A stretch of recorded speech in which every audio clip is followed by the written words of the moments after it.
the only power that is going to help us throughout this war, and that helped us throughout our whole history, and not even the history of Ukraine, but the history of the whole world, is unity. And if we unite against this Russian Kremlin evil, we're going to win. Thinking back to this time last year, did you think that you'd be standing here today? I was really hoping not. Yeah, I was hoping that this would end sooner. I haven't slept for a year. Every morning I wake up, I look at the phone and I'm thinking, are they still alive? So it's been the toughest year of my life. But this is an anniversary we never had to have. I am from Donbass, from Lugansk region, so yeah, our war started 10 years ago. It's a long time, but we are here almost for 1 year. So yeah, Great Britain helped us a lot. Our family, our host family is amazing people. My journey started on 24th at 5 a.m. when my mom started screaming and going around the flat and saying that the war has started. I think I missed university for a week or two because I just couldn't go in, and I just had to surround myself probably with other Ukrainians or people who understood, because it was just impossible to breathe sometimes, not in a sense of, in a bad sense, just you couldn't believe what's happening. It was a bit surreal. I think we are among those who did not expect. Really, it was a big surprise for us because we don't believe it. We had a lot of friends in Russia. There were bombs falling from every direction, and I remember I used to go out with my uncle just at night and talk to him while the bombs were dropping, and that was pretty much the only thing that kind of, I mean, it might sound really sick, but it was the only kind of entertainment, because it was bringing your attention, and there was nothing to do, absolutely nothing to do there. It was really boring. I know that my apartment as it stands doesn't exist currently. I guess a shell or a bomb of some sort fell on it and it just didn't survive.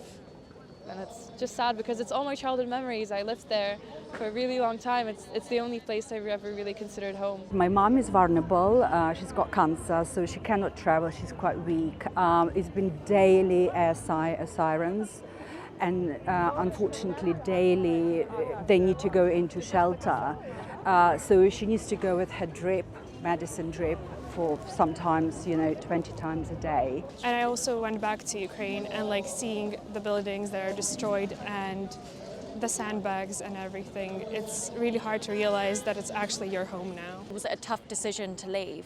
Oh yeah, it was so difficult because my parents, my friends, my people who I loved, so yeah, they stood there, and it was but I tried to do my best and to save my daughter's life, so it was no choice. I have no Ukrainian ancestry whatsoever, but it's just that you have a situation where for a few years I feel democracy has been under attack, and that this is a situation where a dictator has overstepped the mark, and it's gone very badly for him. But like I said, it's heartening to know that Ukraine has prevailed so far. I hope they continue to do so. I am from Pakistan, but today I am feeling like a Ukrainian. For the humanity, there's no religion. For humanity, we are equal.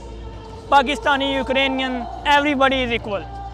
We are here, just our one voice, our one hope can give them a lot of hope. We are just here to support them. We can suffer such a situation. If we are not there by their side, in future we will face such situation. We are here to protect our future and their present. That's why I am here. I didn't expect so much support, really. I was really worried. That's why the beginning of the war was absolutely horrendous, because I thought that it would all go into utter mayhem, and yeah. But yeah, it is mayhem, but it's Ukraine stand a chance now. At the beginning of the war, I decided to actually raise some cash for my little town, which has only 20,000 people. So I just posted something on social media, and I had such an overwhelming support from all my friends and family. In fact, this is, some written, some messages. Now I've posted, come and meet me at the event today. I had 1 like. So there is a war fatigue for sure. Everybody's tired of it. The UK government in specific, they've provided sponsorship schemes for Ukrainians as well as giving some money just to start us off. I've heard more Ukrainian on the streets of London than I have ever, I think, in any other city. It feels like home. It feels like home away from home as much as something could be. It helps us to believe that we are not alone, that we have all the world with us and we are fighting together. It's really important. When there was that first invasion of Crimea, do you think that our stance and the international community's stance was too soft? Oh yeah, it definitely. It goes without saying. I mean, they offered sanctions. They implemented sanctions that seemed to make little difference. Needless to say, I mean, I think the proof was 4 years after that, in 2018, they were still allowed to host the Football World Cup. I think that seemed to be, it made no difference whatsoever. I mean, the response was pitiful, and again, there seemed to be a less robust response from governments in continental Europe, and I don't know whichever excuse they would give. Perhaps the then US president may have been too preoccupied with other events. Who knows? But unfortunately, it's a situation where time and again, where these things, unfortunately, are things that could have been prevented, but sadly allowed to happen. If we looked at the size of the Russian army this time last year, it massively outscaled the Ukrainian army, but Ukraine's managed to hold off, if not fight back really effectively against Russia. So what would you say has been that driving force? Spirit. First of all, I would say spirit of our president when he was offering run away from Ukraine to West, and he said, I don't need rights, I need weapons. So that is the heads, and the whole country, all the men, they understand that we have to protect our home. So it's a spirit and desire to build what we want to build without influence of Russian politics, presidents, and their desire and plans over Ukraine. So first of all, it's spirit and believing that we can do it. And of course, help with the weapons, which we are grateful for that, but we need more help. Do you think that the international community is doing enough to support Ukraine at the moment?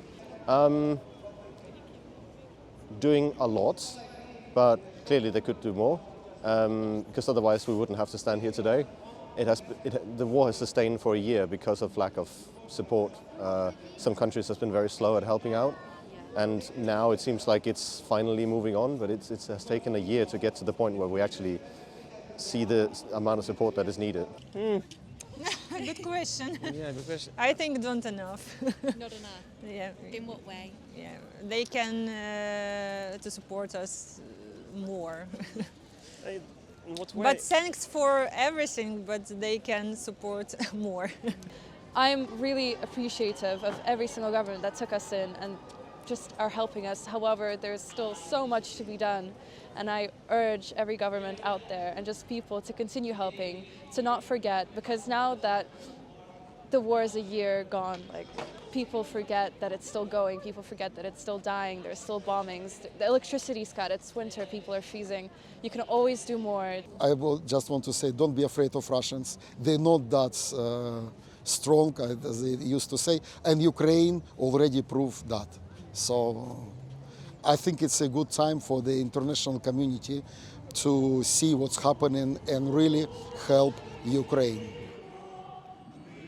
When do you think you'll be able to go home? Oh, I hope this spring the war will be finished, and but we've got plans for the next week, and it's good. So yeah, it's already good. Yeah, so and we'll see. In this moment, we are not sure about this decision. Really, we left everything in Ukraine. We have our beautiful. We don't know what to do. Yeah, we don't know. We're trying to find ourselves here. We're trying learning English, trying to be helpful, useful here in this country, to bring our experience here. But we'll see. I don't know. Really, it's a hard question. We have an answer. How do you think this conflict will come to an end? We not believe Russians because they are terrorists. They're recognized already, and you cannot trust terrorists. They proved that already. They breaking up every promise. They done it in the past, in the last 500 years of history. So, easiest way, if the Putin just get out from Ukraine. The worst way, we have to fight back and push them out. With my heart and soul, believe that we will win. I believe that it will all be fine. I believe in the people on the front lines. I believe in our nurses. I believe in our doctors. The only power that is going to help us throughout this war and that helped us throughout our whole history, not even the history of Ukraine, but the history of the whole world, is unity. And if we unite against this Russian Kremlin evil, we're going to win as soon as possible. Please don't become tired, because it's not struggle only for the Ukraine. It's struggle for the rest of the world who believe and who for those whose freedom is not just a word. If there's no humanity, then there's no religion. It's a very humble request from the all Muslim community to stand by the Ukrainians, because we are all Ukrainians.